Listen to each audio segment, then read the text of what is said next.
The older matters, which had made the sculptor's dream and bas relief so significant to my uncle, formed the subject of the second half of his long manuscript.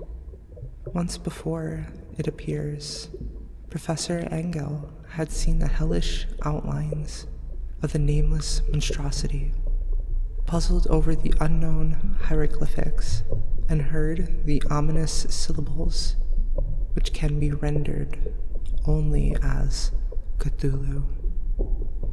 And all this in so stirring and horrible a connection that it is small wonder he pursued young Wilcox with queries and demands for data.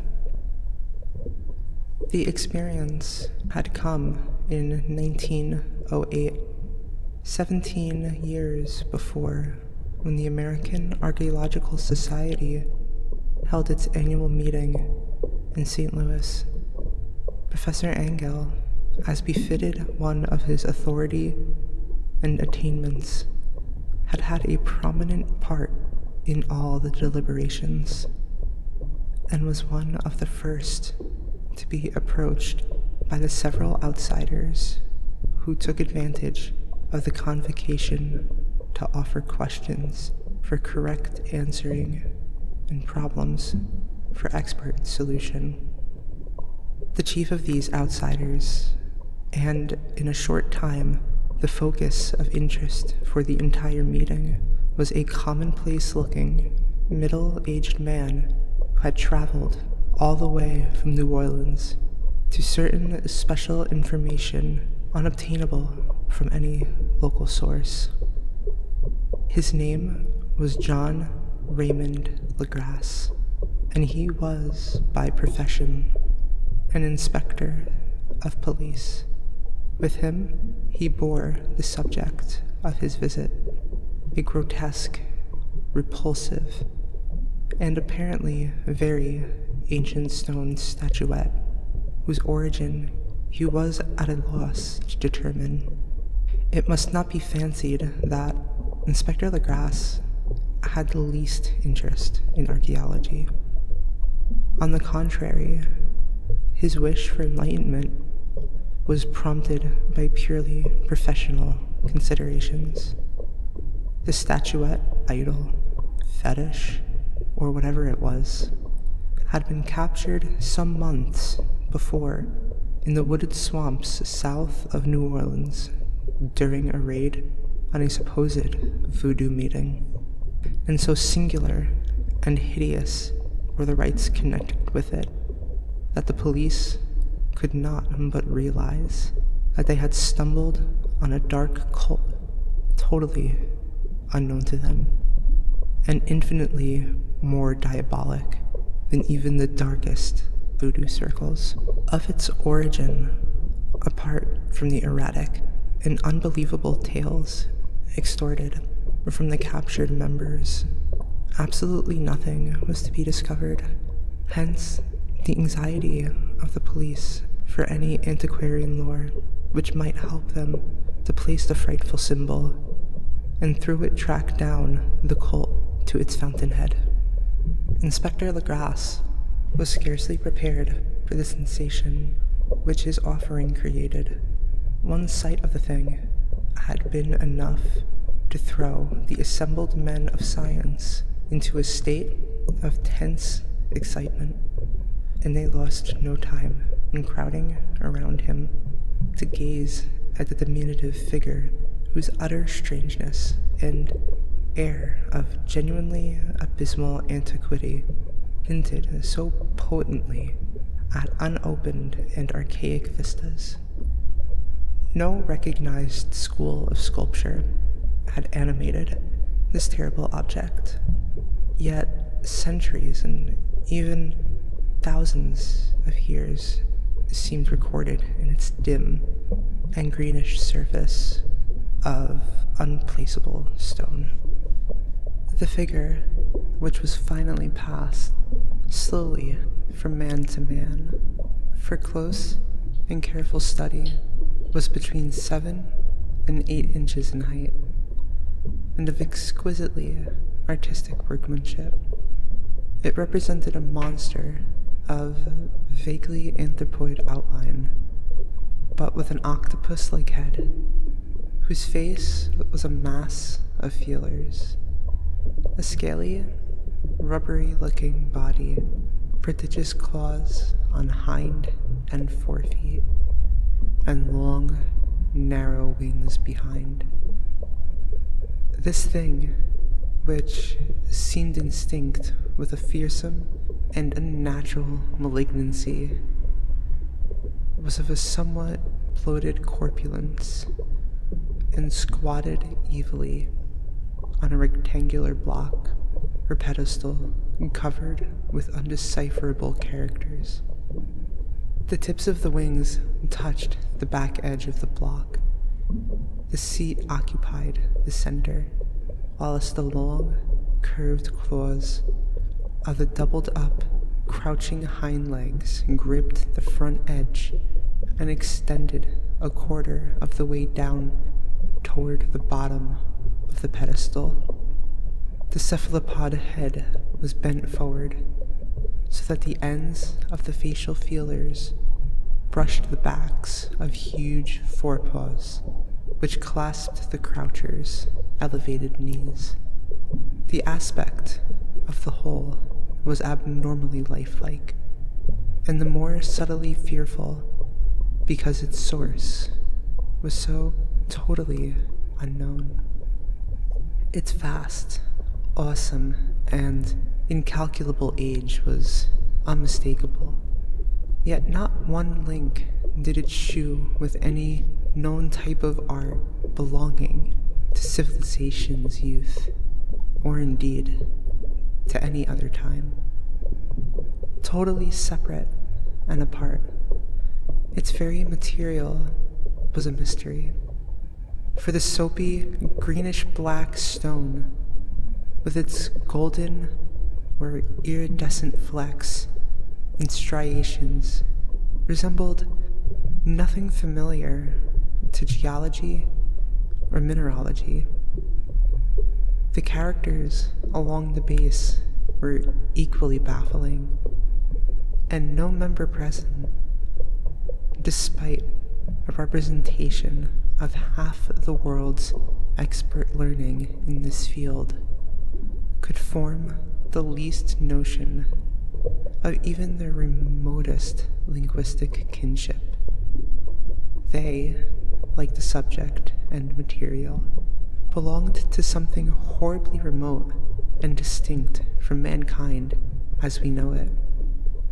Something frightfully suggestive of old and unhallowed cycles of life in which our world and our conceptions have no part.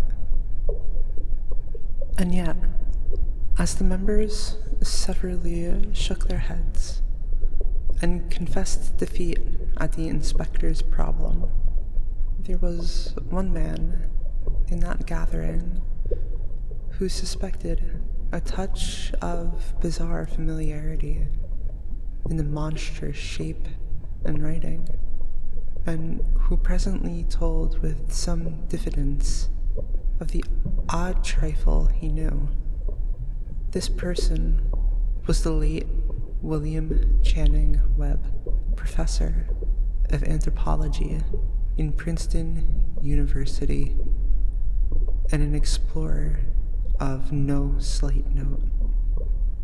Professor Webb had been engaged 48 years before in a tour of Greenland and Iceland in search of some runic inscriptions which he failed to unearth, and whilst high up on the West Greenland coast had encountered a singular tribe or cult whose religion, a curious form of devil worship, chilled him with its deliberate bloodthirstiness and repulsiveness. It was a faith of which other knew little, and which they mentioned only with shudders, saying that it had come down from horribly ancient aeons before ever the world was made. Besides nameless rites and human sacrifices, there were certain weird hereditary rituals addressed to a supreme elder devil, or Tornasul.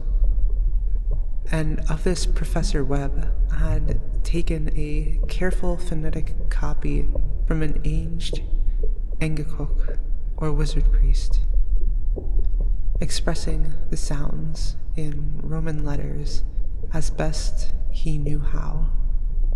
But just now of prime significance was the fetish which this cult had cherished, and around which they danced when the aurora leaped high over the ice cliffs.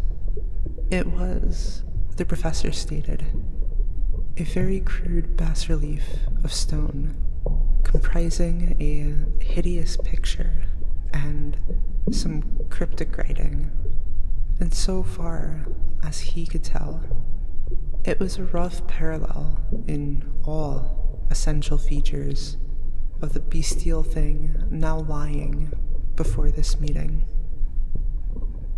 This data, received with suspense and astonishment by the assembled members, proved doubly exciting to Inspector Legrasse, and he began at once to ply his informant with questions.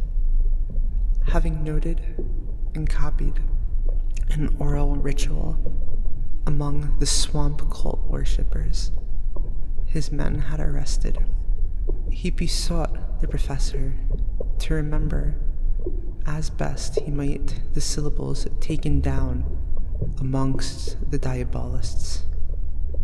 There then followed an exhaustive comparison of details, and a moment of really odd silence when both the detective and the scientist agreed on the virtual identity of the phrase common to two hellish rituals so many worlds apart.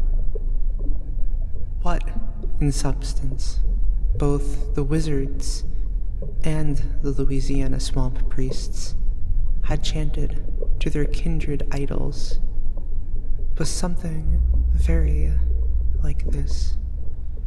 The word divisions being guessed at from traditional breaks in the phrase as chanted aloud.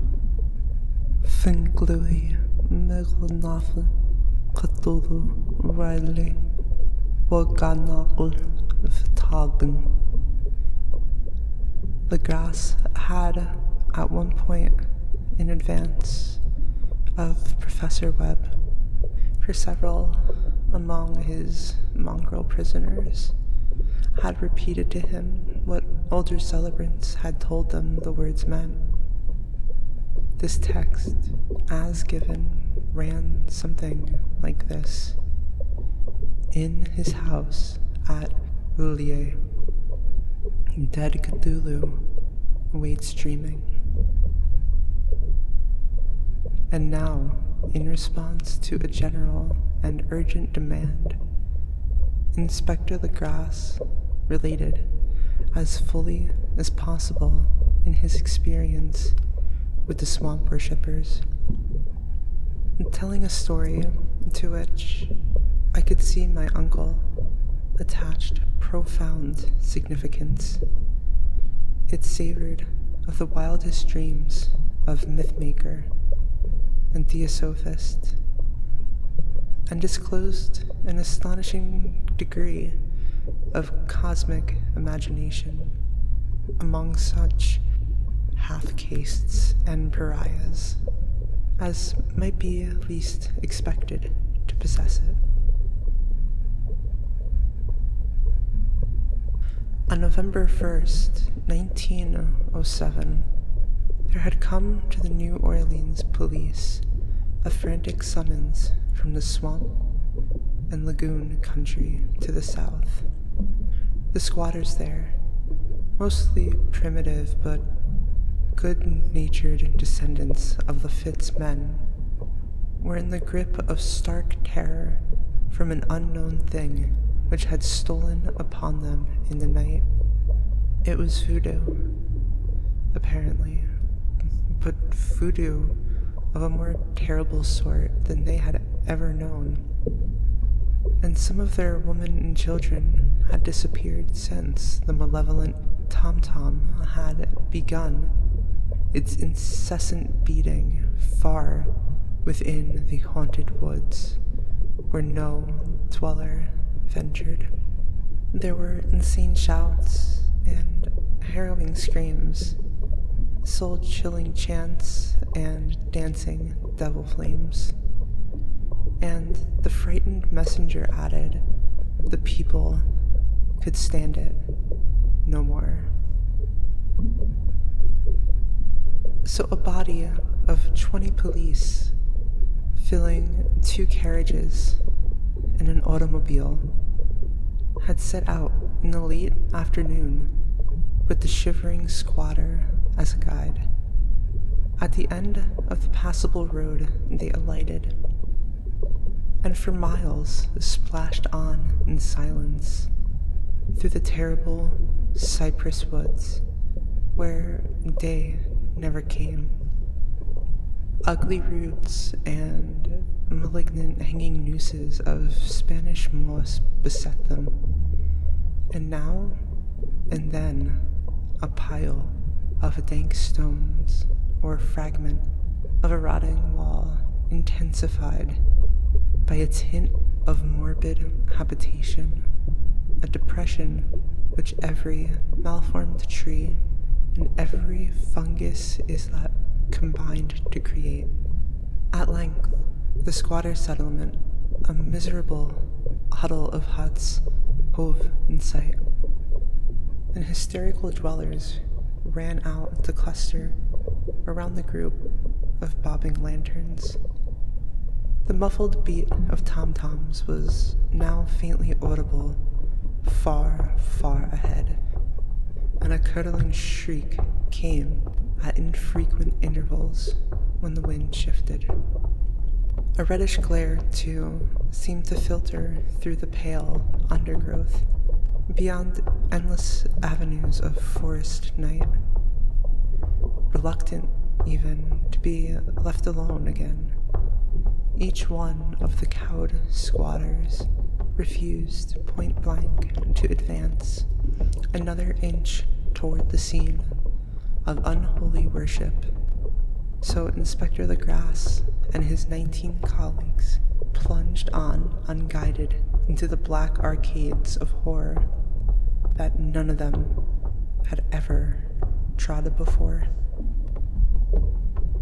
The region now entered by the police was one of traditionally evil repute, substantially unknown and untraversed by men. There were legends of a hidden lake unglimpsed by mortal sight, in which dwelt a huge, formless, white polypus thing with luminous eyes, and squatters whispered that bat-winged devils flew up out of caverns in inner earth to worship it at midnight.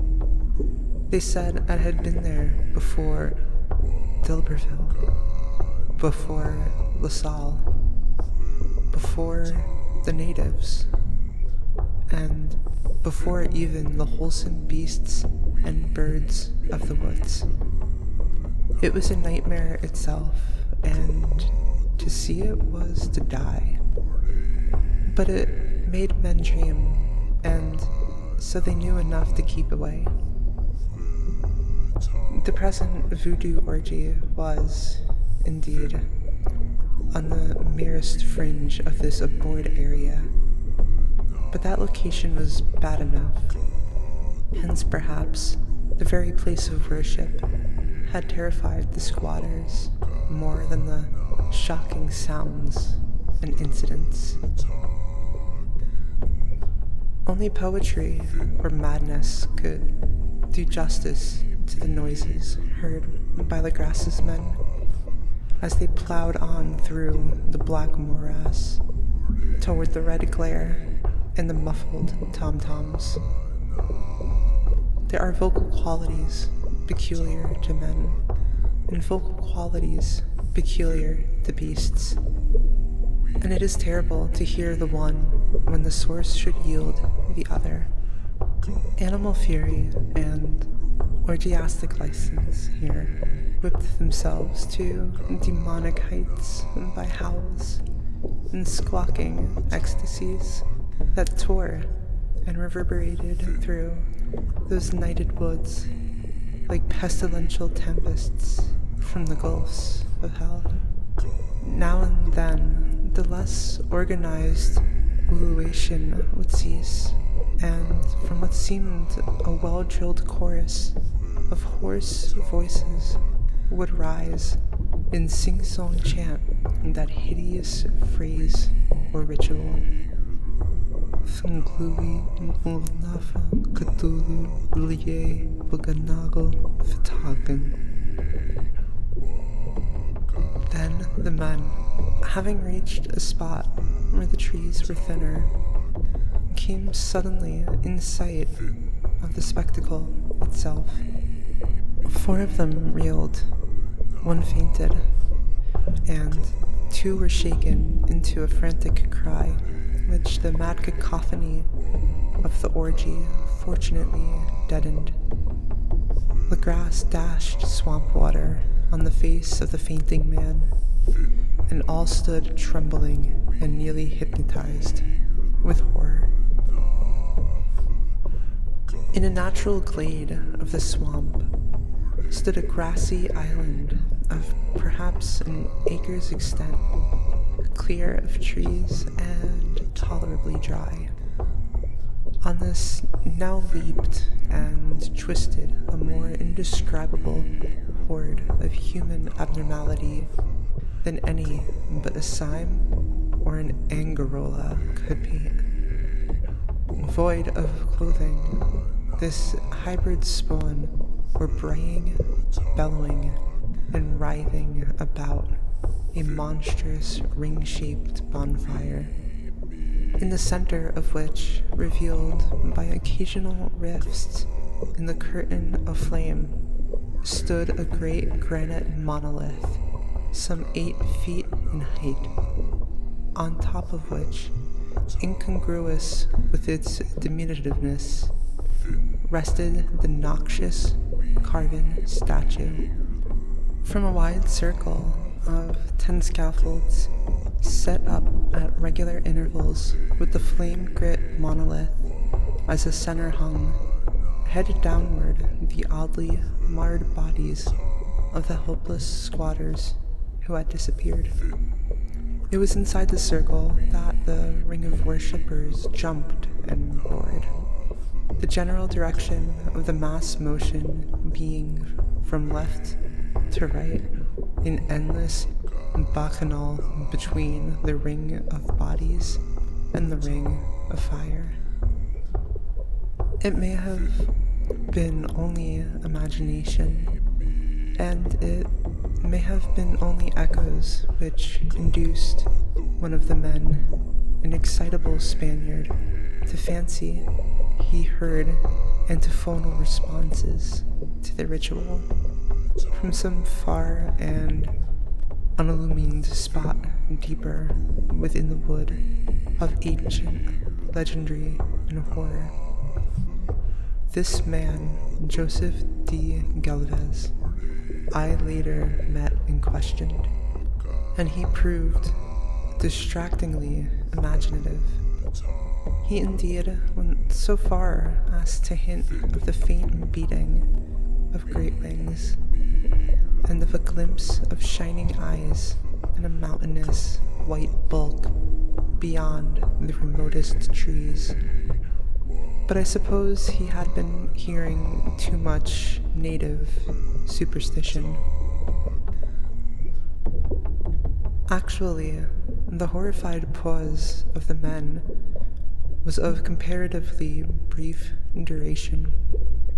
Duty came first, and although there must have been nearly 100 celebrants in the throng, the police relied on their firearms and plunged determinedly into the nauseous rout.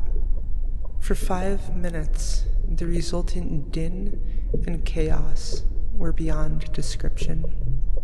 Wild blows were struck, shots were fired, and escapes were made. But in the end, Legrasse was able to count some 47 sullen prisoners whom he had forced to dress in haste and fall in line between 2 rows of policemen. 5 of the worshippers lay dead, and 2 severely wounded ones were carried away on improvised stretchers by their fellow prisoners. The image on the monolith, of course, was carefully removed and carried back by Legrasse. Examined at headquarters after a trip of intense strain and weariness, the prisoners all proved to be men of a mentally aberrant type.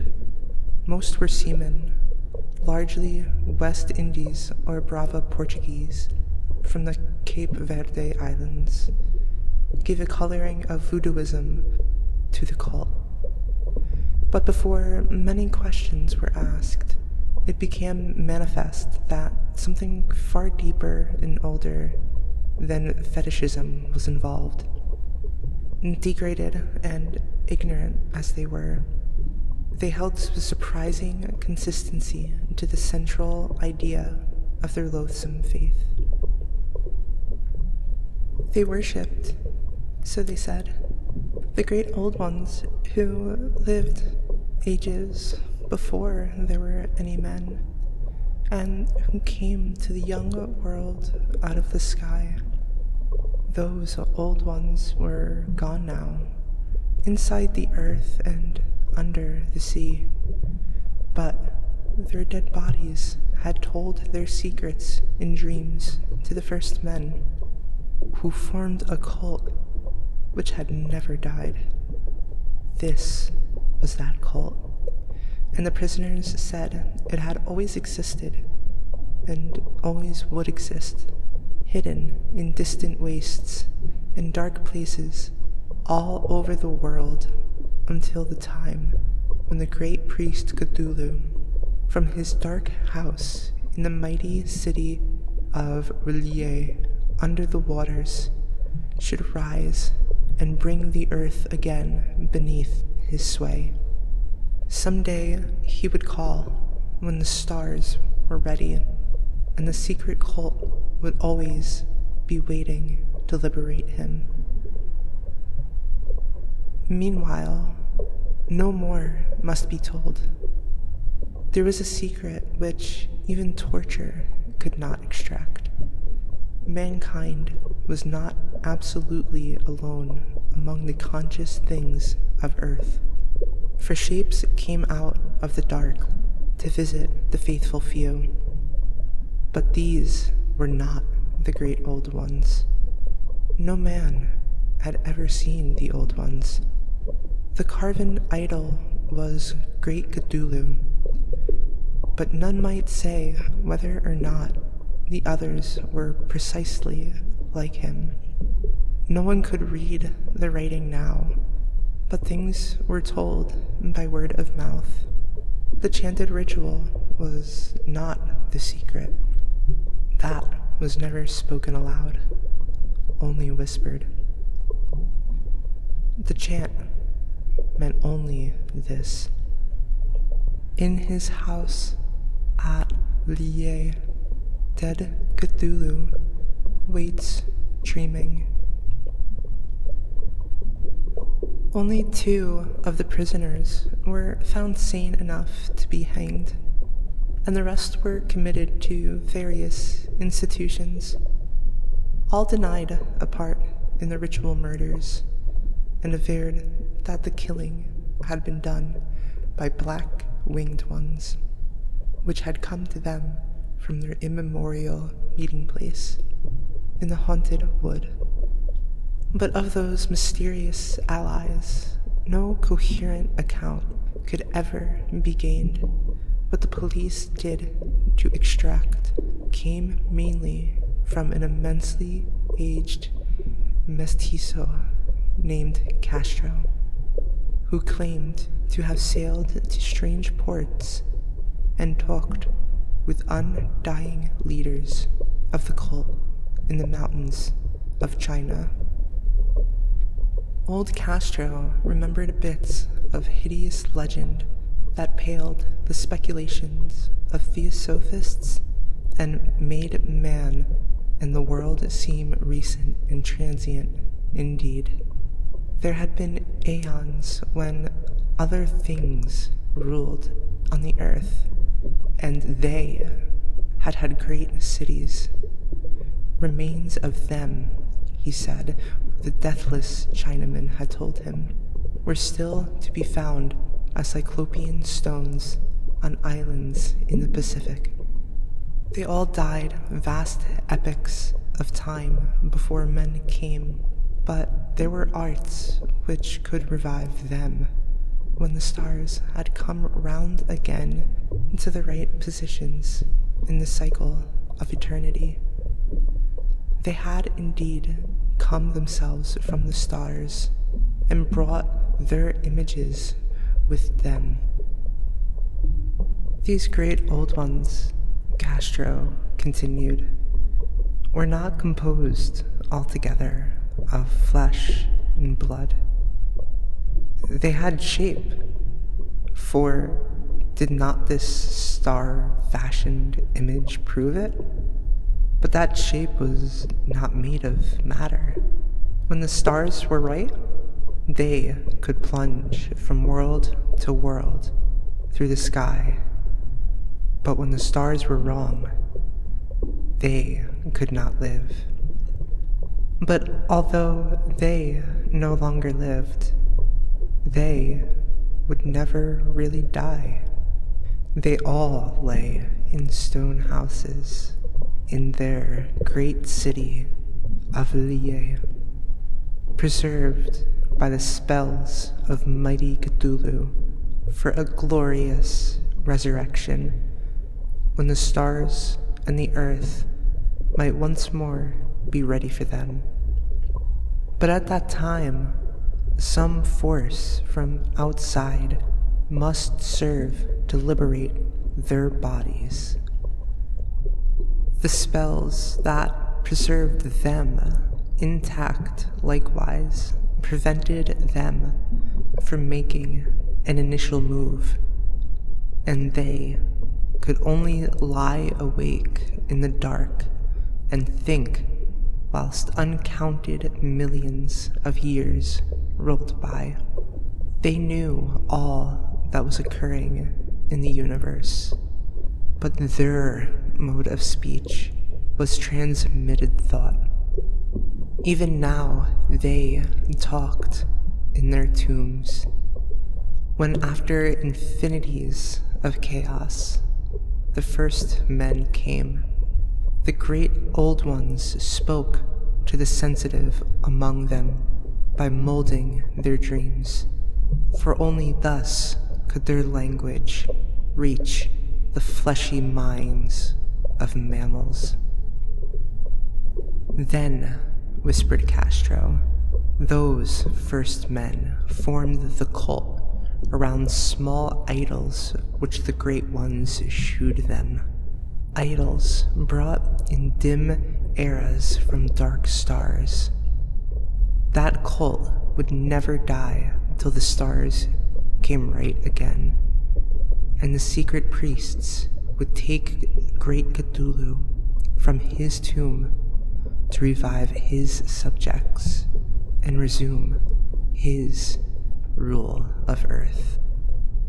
The time would be easy to know, for then mankind would have become as the great old ones, free and wild and beyond good and evil, with laws and morals thrown aside, and all men shouting and killing and reveling in joy.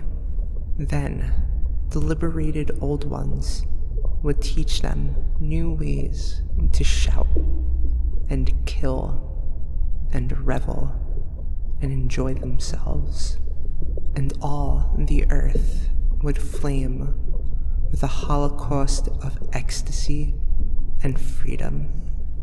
Meanwhile, the cult, by appropriate rites, must keep alive the memory of those ancient ways and shadow forth the prophecy of their return. In the elder time, chosen men had talked with the entombed old ones in dreams, but then something had happened. The great stone city of Lier, with its monoliths and sepulchres, had sunk beneath the waves, and the deep waters, full of the one primal mystery through which not even thought can pass, had cut off the spectral intercourse. But memory never died, and the high priests said that the city would rise again when the stars were right.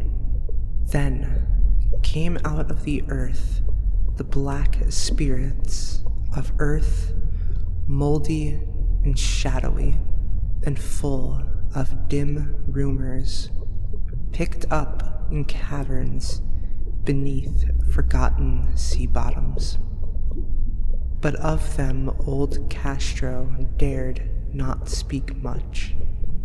He cut himself off hurriedly, and no amount of persuasion or subtlety could elicit more in this direction.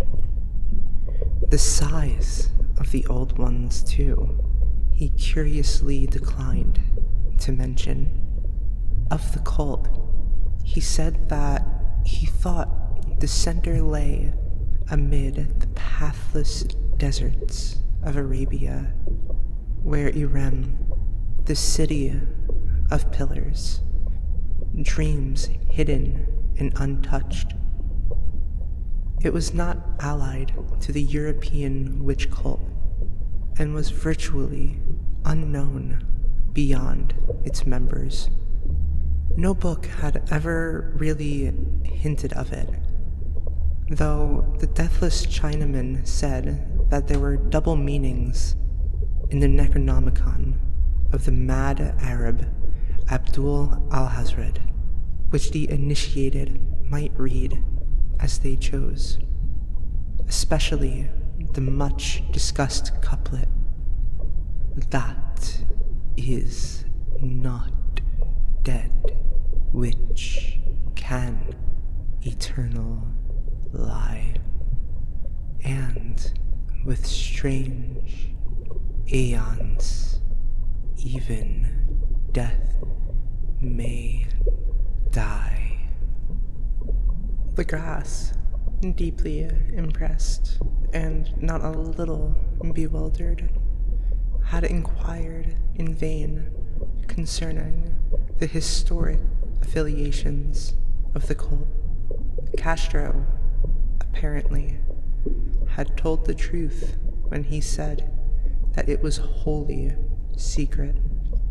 The authorities at Tulane University could shed no light upon either cult or image, and now the detective had come to the highest authorities in the country and met with no more than the Greenland tale of Professor Webb.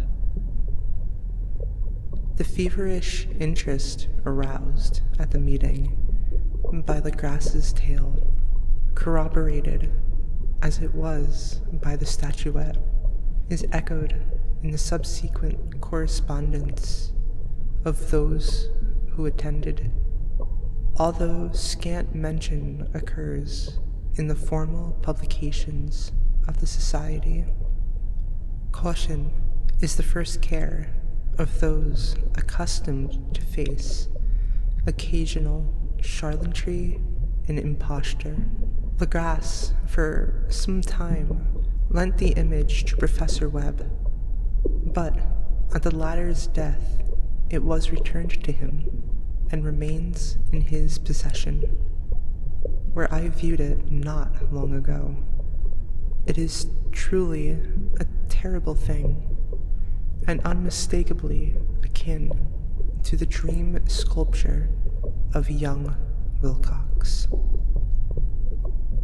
That my uncle was excited by the tale of the sculptor, I did not wonder, for what thoughts must arise after a knowledge of what Legrasse had learned of the cult, of a sensitive young man who had dreamed not only the figure and exact hieroglyphics of the swamp-found image and the Greenland devil tablet, but had come in his dreams upon at least 3 of the precise words of the formula uttered alike by Diabolists and the Louisianans.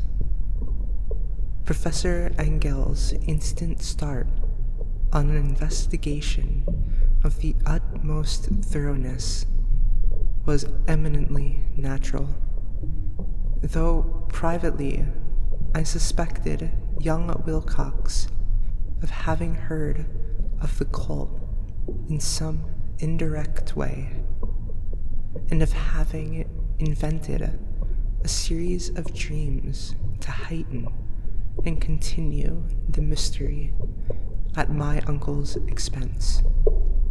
The dream narratives and cuttings collected by the professor were, of course, strong corroboration, but the rationalism of my mind and the extravagance of the whole subject led me to adopt what I thought the most sensible conclusions.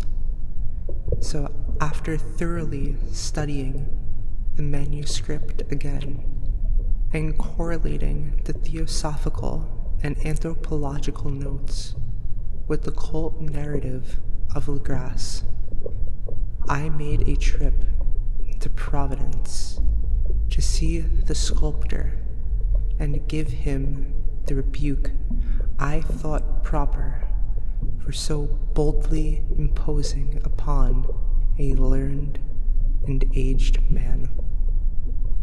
Wilcox still lived alone in the Fleur de Lis building in Thomas Street, a hideous Victorian imitation of 17th century Breton architecture, which flaunts its stuccoed front amidst the lovely colonial houses on the ancient hill, and under the very shadow of the finest Georgian steeple in America.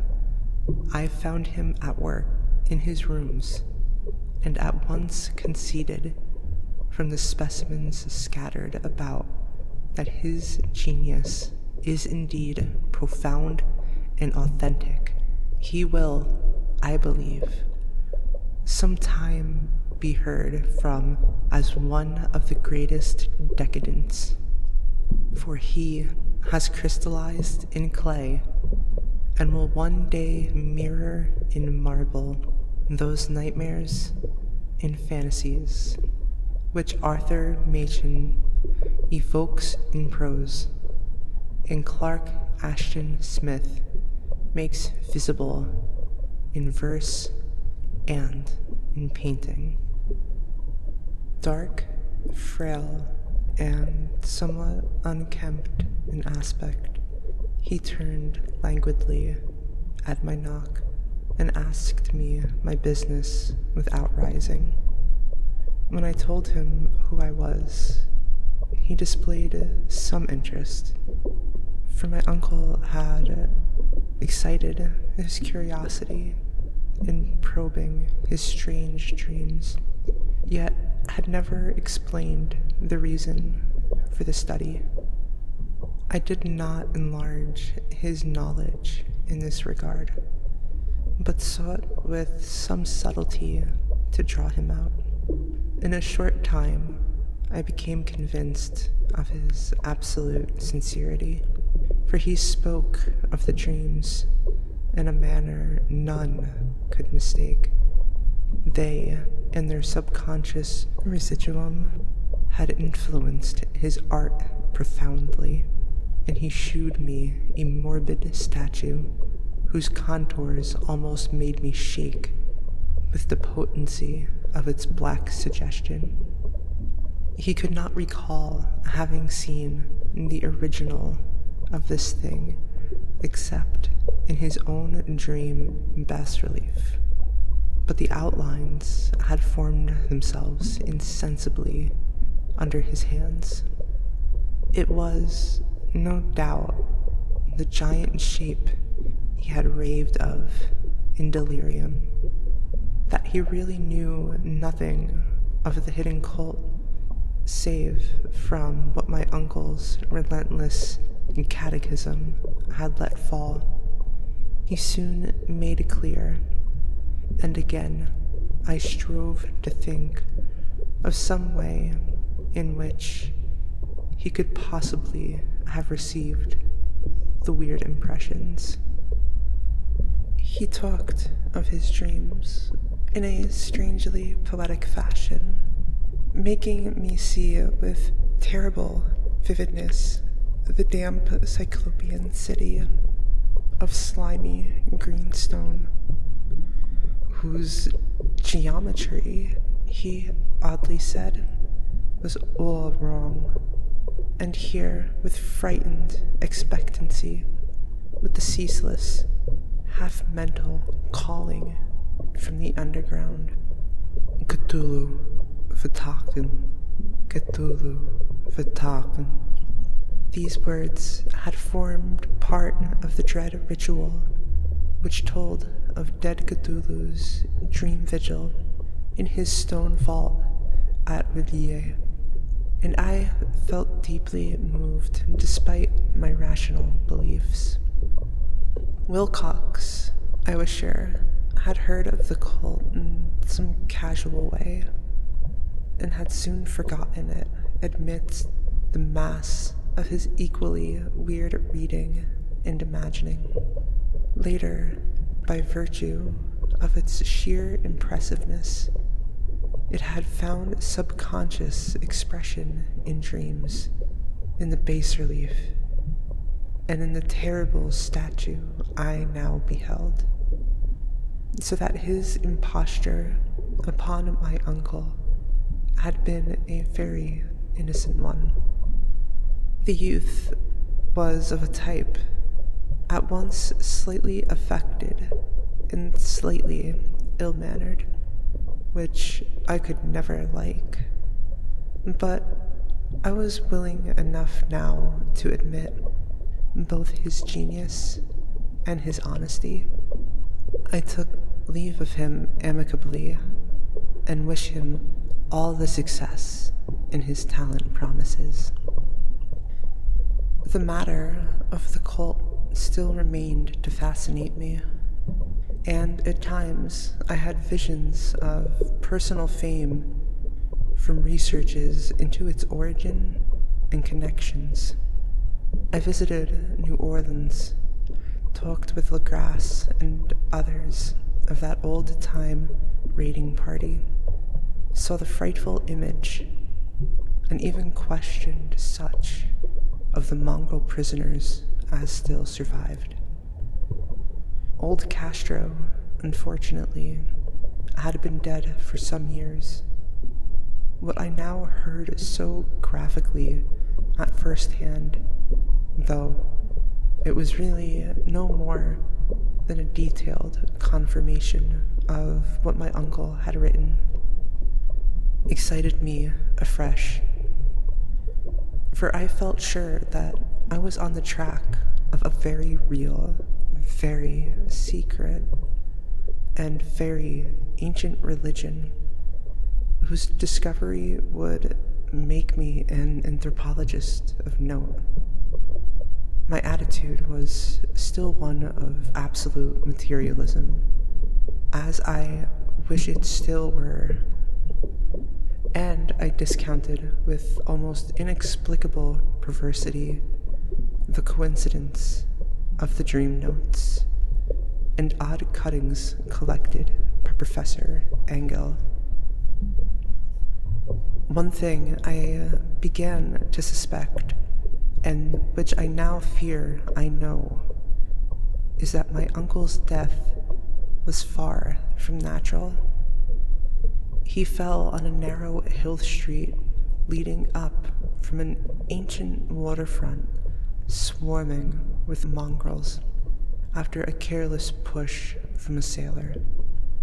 I did not forget the blood and marine pursuits of the cult members in Louisiana, and would not be surprised to learn of secret methods and poison needles as ruthless and as anciently known as the cryptic rites and beliefs.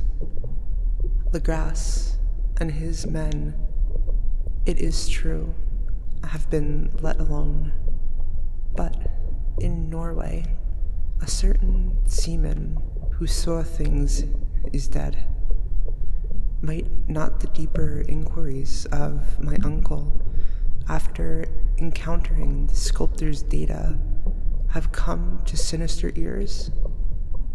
I think Professor Engel died because he knew too much, or because he was likely to learn too much. Whether I shall go as he did remains to be seen, for I have learned much now.